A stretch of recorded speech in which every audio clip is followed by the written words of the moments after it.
If Immigration Minister John McCallum gets his way, Canada will significantly increase immigration beyond its current record level as a way to fill the country's labour needs.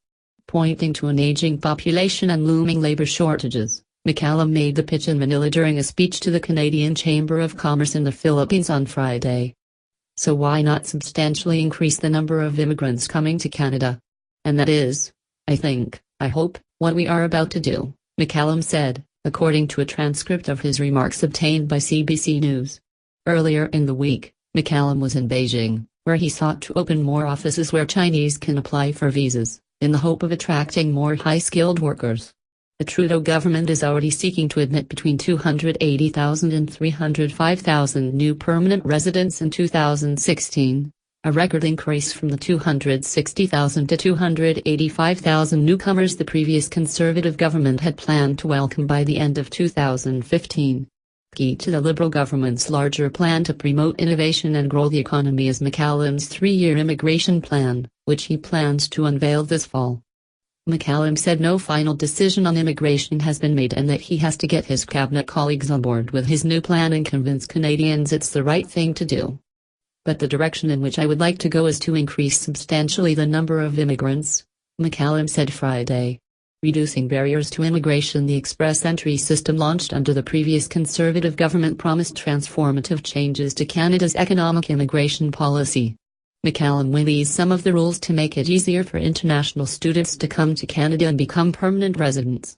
He is also going to eliminate what is known as a Labour Market Impact Assessment, LMIA, a document all employers need to hire foreign nationals over Canadian workers.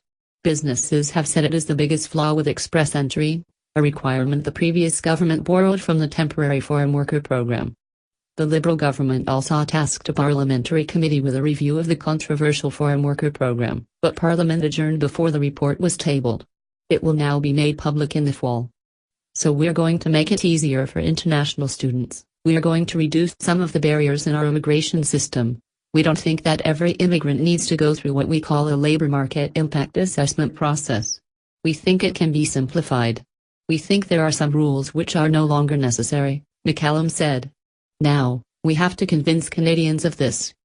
But I think it's a good idea.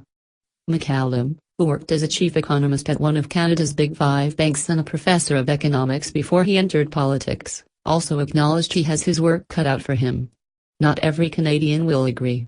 But I think with our mindset of welcoming newcomers in the beginning, with the facts of the labor shortages, aging population, we have a good case to make, and I think we will be able to convince a higher proportion of Canadians that this is the right way for Canada to go.